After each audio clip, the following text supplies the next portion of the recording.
बाबा फरीद रहमतुल्लाह पर पाकपत्तन में जादू भी किया गया और जादू के असर की वजह से आपका खाना पीना तर्क हो गया। अपने बेशुमार हकीमों से मुआयना करवाया मगर मर्ज की नशंदी ना हो सकी, और जब मर्ज ने शिद्दत इख्तियार की तो आपने अपने मुरीदैन से फरमाया कि तुम मेरे हक में दुआ करो। और दिन रात के आखिरी पहर में बाबा फरीद के साहिब ज़ादे शेख बदरुद्दीन सुलेमान ने आवाज़ सुनी, कोई कह रहा था बाबा फरीद पर जादू किया गया है और जादू करने वाला शहाब जादूगर का बेटा है। शहाब जादूगर पाकपतन में बड़ा मारूफ रहा था, मगर आपकी पाकपतन आमद के कुछ अरसा बाद वो जहन्नम वासिल हो गया था, मगर उसका बेटा अपने बाप का जानशीन साबित हुआ और वो लोगों को तंग करने का कोई मौका हाथ से जाने ना देता। शेख बदरुद्दीन सुलेमान ने आवाज़ देने वाले से पूछा कि इस जादू का तोड़ किया है। आवाज़ आई कि तुम ये कलिमात याद कर लो, और से शहाब जादूगर की कब्र पर जा कर पड़े। व कलिमात ये थे, कब्र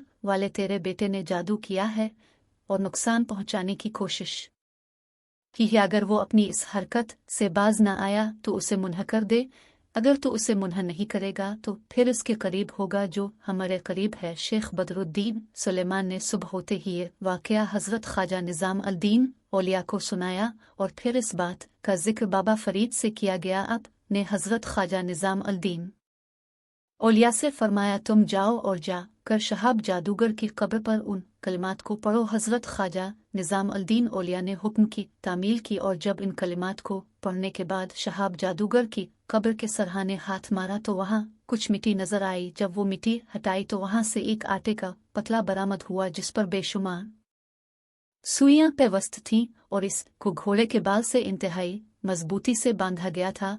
हज़रत ख्वाजा निज़ाम अल दीन औलिया इस पतले को लेकर बाबा फरीद की खिदमत में हाजिर हुए। बाबा फरीद ने हुक्म दिया कि इसमें पेवस्त तमाम सुइयां एक एक करके निकाल दो। जैसे ही सुइयां निकाली गई आप सेहतयाब हो गए। अपने हुक्म दिया कि तुम ये पतला सुइयां और घोड़े का बाल दरिया में बहा दो। इस वाक़े की इत्तला होते ही हाकिम शहर ने शहाब जादूगर के बेटे को गिरफ्तार कर लिया और हुक्म दिया कि उसे कत्ल कर दो। बाबा फरीद ने फरमाया कि मैंने इसे मुआफ़ कर दिया है। शहाब जादूगर का बेटा आपके कदमों में गिर पड़ा और ताइब होकर मुसलमान हो गया और आपका मुरीद हो गया।